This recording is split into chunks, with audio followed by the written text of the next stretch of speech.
Welcome to the Revolution of Being podcast.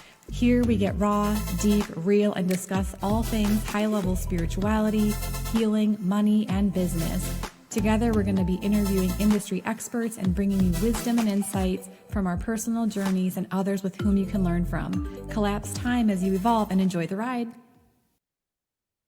Hey everyone, we are back, and today we want to bring the topic of polarity and division to light. If you have an opportunity to listen to this prior to the election, it's probably going to be a great one, especially if you want to be free of the mind constraints that I guess the political system and the news cycles want us to be locked into. This is all about opening up your mind. So some of you could get triggered by this a little bit, but that's our goal here. We want to trigger you to a new way of thinking if possible. So we're going to talk about polarity and division and the role that it really does play in all of our lives. And we've done other recordings on triggers and shadow work and some of this stuff. And really, this is a great segue into this next topic because we are inundated, literally inundated with opportunities to be mad, upset, stuck in group think, all these things. And at the end of the day, it's just all polarity. It's all black versus white. And in falling into different camps of red or blue or Christian or non-Christian, it's insane. And I see it all around me, but you see it in the news and it's all perpetuated and we all become prisoners in this system. So Angie, you told this great story. I know I saw it on Facebook some years ago during the most polarizing time I thought that we entered into, which we all know 2020 was incredibly polarizing. But there was a great story about really what is being done, and it kind of gave me this new perspective of like, oh my gosh. But you were telling the story about the ants. Yeah. So this was a social media thing I had seen on Facebook. I think it was right at maybe 2021 or so, when people kind of started to really be like, what's going on here? I mean, I think in 2020, there were a big wave of people that were like, we saw this coming, don't comply. And I was still in the healthcare system. So I was kind of caught up in everything that was happening. And I had a very different experience on the front lines. As a hospice nurse, I saw some really horrific things. And so I was kind of struggling with, I'm seeing things that are really bad in people dying horrific deaths, legitimately from COVID. And yet people are saying this isn't real, it's not happening, and I was trying to just struggle with, there was a stark duality, that it's real, it's not real, comply, don't comply. And, my intuition was like, something's not right here. I just didn't quite know yet what that was. And what I had come across on social media was this metaphor of, if you put black ants in a jar and red ants in the same jar, they will cohabitate happily and peacefully, of no bother to each other, just doing their little ant things. And then when the jar gets shaken, they will immediately turn on each other, black against red. So the question posed was, who's shaking the jar? Mhm. And I think that's the most beautiful metaphor for us as humans, because ultimately, I think for the most part, we all want good things for ourselves, for others. At the core of us, we are gentle, loving beings. And it's only when the jar gets shaken on a collective level that we start to come at each other in attack.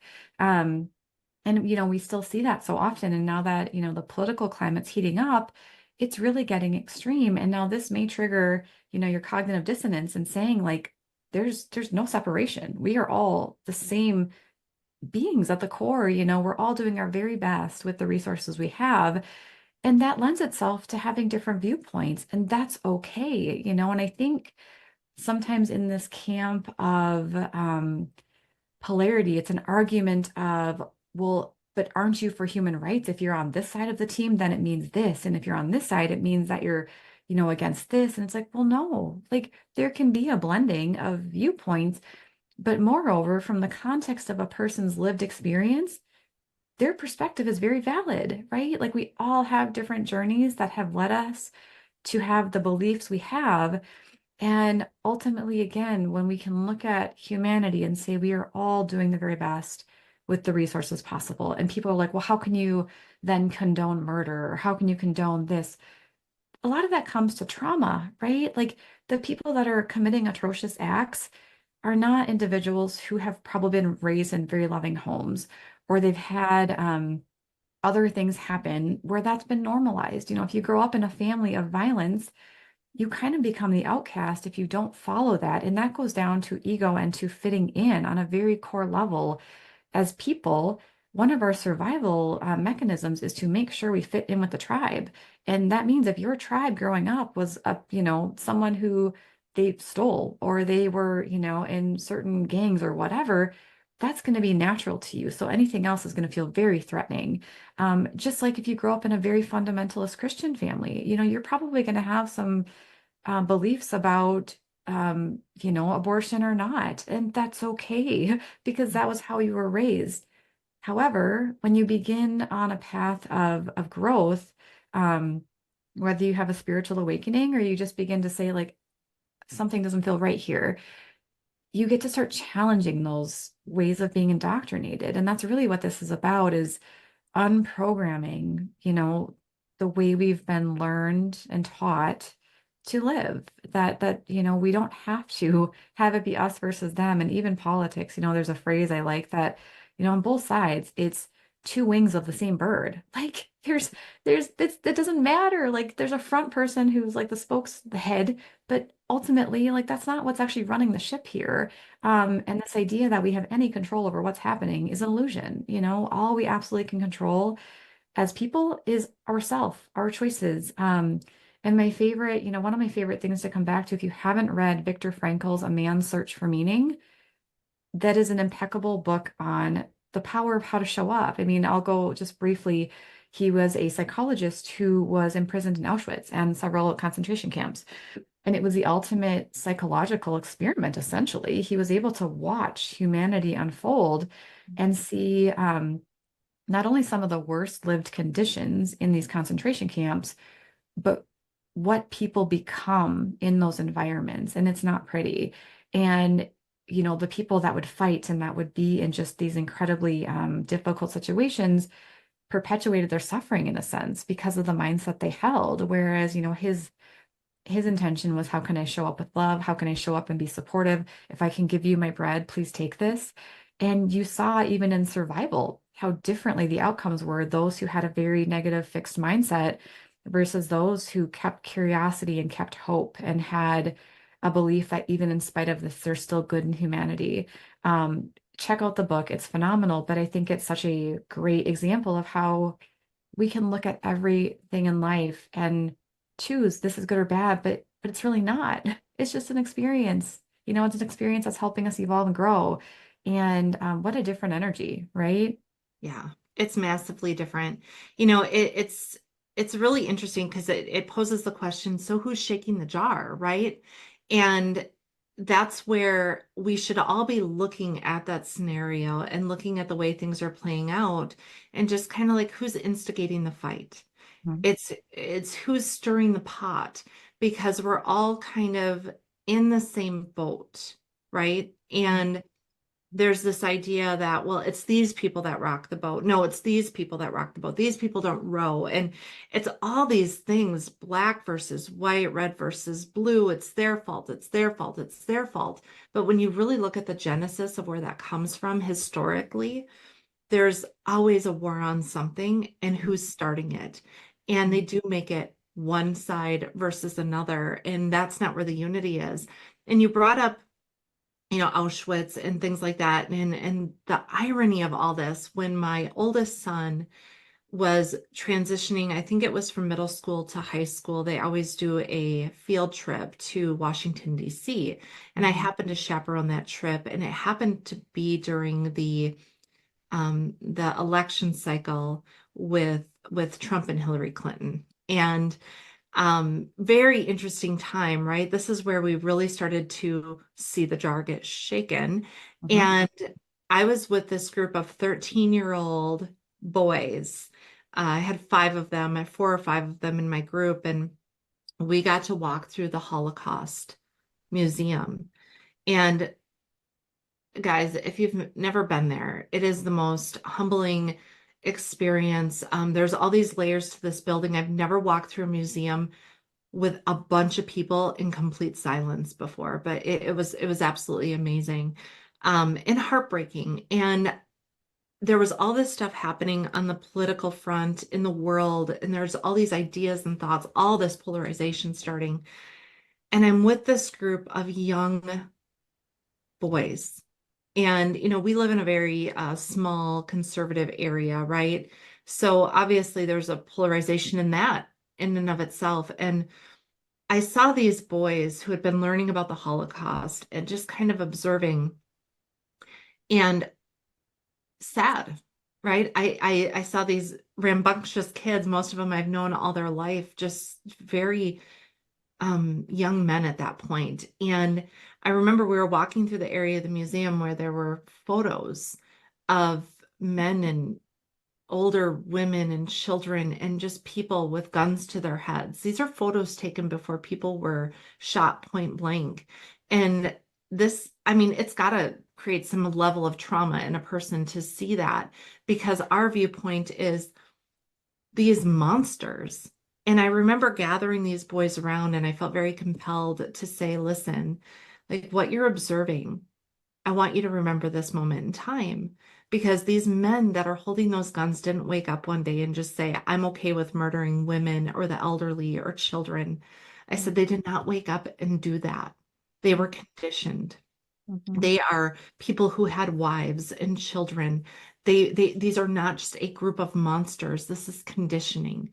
And I want you to remember that as Mhm. these years go on. And to this day, I hope they took that away, because if we can all just stop, like, whoo, that gets me teared up. If we can all just stop and look around and just say, what are we being conditioned to believe? Mhm. Because that is what shakes the jar. Absolutely. And And we here's the benefit. 100%. And it's so interesting. We are in the throes of just the political season, okay? And there are a ton of people who are stepping down from organizations like ABC who are saying there is flat out bias here. The news is not what the news used to be in the sense of straight facts, back when probably our parents were young, where people would just sit down and catch up on what happened in the world. There is a slight and an agenda to everything we are being fed. And if that triggers you, please sit with that and get curious, because there is an edge for everything. And the intention is really, again, division, because how can we be in power as people when we're fighting? It's Right. like the modern day Roman Colosseum. Get them distracted, they won't pay attention. Get them hating each other, they're not going to look over here when, we need them to pay attention over here. And there's diversions everywhere, and not that I'm saying to be skeptical and tinfoil with everything. Um, I love a good tinfoil conspiracy, don't get me wrong. However, be curious about it. Like, what is this really at face value? What's happening? I wonder what else might be going on here. And when you look at things through a lens of curiosity, through like, this is interesting, it's also a very different energy than, buying into that you're being sold truth, because you're not, on every side. You guys, this isn't just the news outlets, it's our social media, it's everything we're being fed. It's, even we can go into schools and some of the indoctrination, where the origination of schools comes in, which is, back in the Rockefeller days, to raise a generation of worker bees, the 9 to 5ers. And, that's not conspiratorial. Those are facts you can actually look at and find information on. And it just becomes about awareness, because really, ultimately, you can't change something you're not aware of. And so simply by being curious, you open the door to begin to explore things through a different lens. But that's not to say everything is inherently bad either. And I certainly don't want people to get the vibe that, everything's a conspiracy, everything's out to get us. No, there's always been light and dark. Okay. Since the dawn of time, there has been the polarity of, the good, and then the kind of the negative polarity. Um, And ultimately, like I am a firm believer, the light always wins out, which is why we are sitting here today having these conversations. We are in what some call the fourth turning. And what a freaking cool time to be alive, where we're kind of at the end of an era and almost like this global reset where we get to create a new future. And that's not scary. Now, the ride to get there might be a little bit rocky, so buckle up.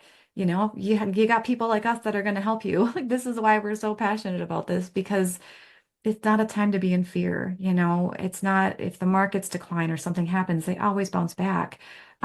If, another pandemic breaks out, it'll be okay. Ultimately, everything is working for us. And even if we're not here, it will be okay. Yeah, it's really the rule of chaos and order, right? And and that is the entirety of this experience here. Everything is always moving from chaos to order, and that's the cycle. But we are in a really profound time in history. And you can look at it from a few different angles. Spirituality, we definitely talk about it just ascending in our consciousness, ascending in and evolving in that part of us that maybe we were told was separate from us. But then there's the other part where you look at the historic conditioning of a population, and that is really our programming, right? You turn on the television set, you are programmed to watch the 5 o'clock news. You don't miss it. I mean, I grew up in that era, right? Mhm. Where, you had your show, your program on television through the media, whatever it was. And that is, again, the school system. And Mhm. it brings you up to be be the one that stands in line and waits your turn, be the one that's quiet until asked to speak, be the one that can sit still and pay attention. And you learn to switch classes on the ring of a bell, talk about Pavlov's law, that kind of stuff. Mhm. So we have to look at the factual information within that. But it's not that it's all bad, right? Because that gets back into that polarization.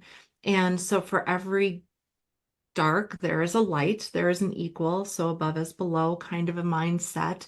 And that's where everything is really kind of in this state of chaos right now, because we do have these two polarities just clashing constantly, Mhm. constantly. And you think about it like two ocean waves meeting in the middle over and over and over again. But Mhm. it will settle, right? Because it always does. And our job and our mission, Angie and I, we're not coming from any kind of lofty place. We've had our own journeys of self-discovery. I came out of, I was a huge voice during 2020, and it was a very important mission that I was on, but I was polarized, right? I was all in this camp, and there were events that took place that kind of broke me of that. I've come from polarization. I've come from being caught up in one aspect of things, fighting something. And then I realized, and I had this profound knowing, it wasn't going to be in the fighting. Mhm. And that is such a hard place, I think, for a lot of people to get to. Like, well, what do I, if I don't want this to be this way anymore, I got to fight against it. I got to rage against the machine. No, no, it's actually, you got to go inward, because Mhm. a lot of that shaking of the jar does come from our own perception, Yeah. And right? it's really, getting in the energy of creation, like we what do the politics run on? Fighting the problems of poverty, like housing for those who can't afford it, fighting the war on drugs, like problem, problem, problem. And it's like, well, no, no, no. How about we look at what do we want to create? We want to create a world where people have access to healthy food, where people have access to adequate housing and good health care. That's very different, again, very different energy than fighting. Then you're always resisting. You're resisting, and there's a polarization of good, bad. Creation energy is very neutral. It's very like, all right, cool. The universe is like, what do you want? Like, dial this order into Starbucks. We got you. And it's a very different, a different frequency. And, back to the polarization, that it's human nature. I would just want to first off say, like, it is human nature and the ego to be in a state of polarization, especially when we're little. We see things that are different. We're like, that's different. That's not me. My children, when they were exposed when they were very little to different cultures, they were like, there's something different about that person. They notice the differences, and that's not a bad thing. That's human. But what we get to do is begin to, as we kind of ascend up the Maslow's hierarchy of needs, um, begin to self-actualize and question all of those beliefs and all of those structures that are at play. And again, what's the intention behind them to keep us separate? When our faces are shoved in our phones, we're not out there creating. When we are sitting there getting in fear because the news is feeding us all this fear porn, we're not in creation. We're not actively participating in life. We are very much in our own little space. And that is what those things are designed to do. Now, again, in terms of the negative polarity and positive polarity, there are those forces within the universe that, the Bible talks about that, whether you believe it's God and Satan, good, evil, it doesn't matter what you call it. There are forces that move towards dark and other ones that move towards light. And that's also the technology we have, right? When we look at AI, that can absolutely be used to create such incredible things in this world, or it could be the destruction, right? And social media, what a blessing, right? Like, I don't think we would be having the mass awakening we have right now if it weren't for social media. And that can get weaponized, that we know that that's being suppressed. A lot of information on there is flagged as false information or false news when it wasn't. And I mean, you were on the front lines during all of that happening, and witnessed the suppression firsthand of legitimate information. And, that's the negative polarity of that, right? But it's not all bad and it's not all good. It just is. But all of it's a part of this process of ascension. And really, the intention of this episode today is to really just talk about where in your life are you noticing that polarity, right? And this comes back to triggers we talked about recently, right? Like, how do you notice if you're being polarized? What's triggering you? Like, what's triggering you? And then question it. Like, okay, I'm feeling triggered because, my neighbor is someone who likes Donald Trump and they're talking about rights I don't agree with. Okay, so sit with that. What Mhm. about that on a further deeper level makes you upset? Or on the other side of the table, someone's talking about, Kamala, and that makes you upset. Okay, what about that? Yeah. Or how about just like, cool, they can have their view and I can have mine.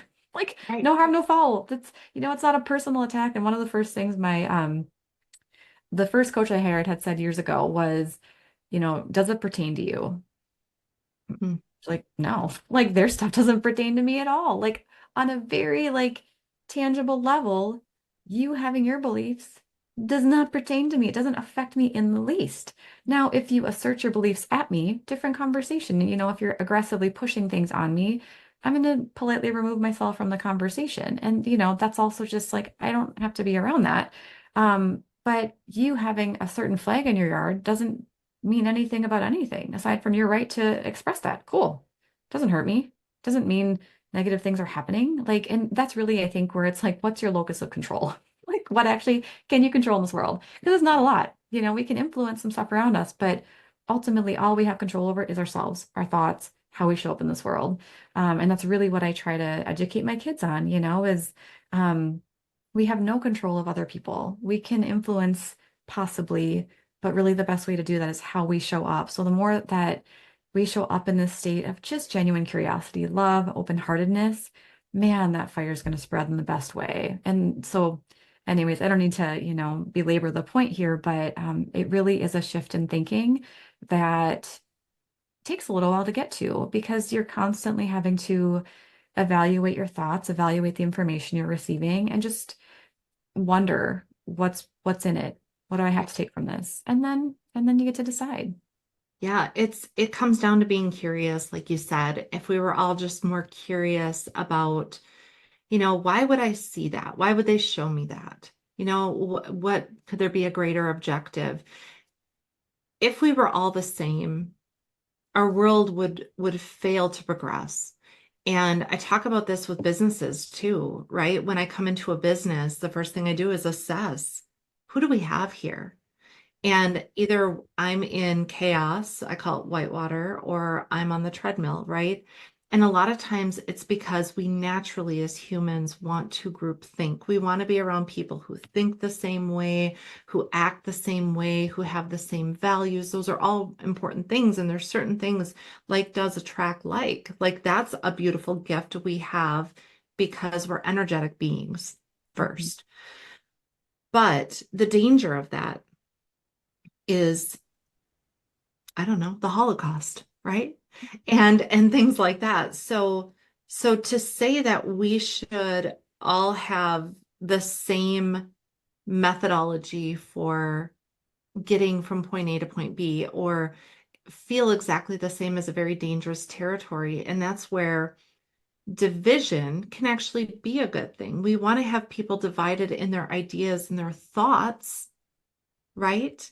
Maybe not in their values necessarily, but in their ideas and their thoughts. How do we get there? Because that's staying in the plane of creation. And that's the gift polarization does give to us. But it's Mhm. when we fail to see that we're a slave to it. And talking to people about, their own neurological wiring, the own patterns that they have, you're either consciously aware of it and you're the one operating that system, Mhm. or you're just running that program in the background and you're handcuffed to it. Mhm. That is the difference. And this is no different than that because everything's a reflection of everything else. So, yeah, challenging people, you know, it is hard. I just did it the other day. I turned something on and instantly, because we're normally biased, that is normal. So there's no shame in this either. We're all going to have our own, and that's beautiful. And there was something that was said and it triggered me. Mhm. And I wanted to turn it off. Like, this is not going to be great for my use of time. But that's that's where the self-awareness kicks in. It's like, oh, interesting. We learn more by tuning in to something outside of our current belief system than we ever will by living in an echo chamber. Mhm. Yeah. Sit with the discomfort, find something in common, because generally there is a common bond between somebody who believes in our right to choose our reproductive rights, right? And somebody who is like, that's the pro-life, pro-choice conversation. If those two people could sit down and take away all of the programming Mhm. and just have a conversation Mhm. about values and whatever, I bet you any money, and I've done this, they're going to find, if they can truly do that, they're going to find this place where they can go, I see we're not so different, Mhm. right? And then what's the truth there? Yeah. Where's the truth now? And now it's not so much you're a murderer or you don't want people to have rights, but it's something else. And that's where we take the jar back. That's Yeah. where it stops shaking, right? We coexist. Yes. Such Yeah. a great conversation today. And, we'll keep this topic going because it really is so valuable. And as always, if you have questions or comments or things you want us to talk more about, please drop us a note or a comment so we can really make sure that these episodes are in alignment with what you want to learn about. So thank you. Thanks, guys. We'll see you next time.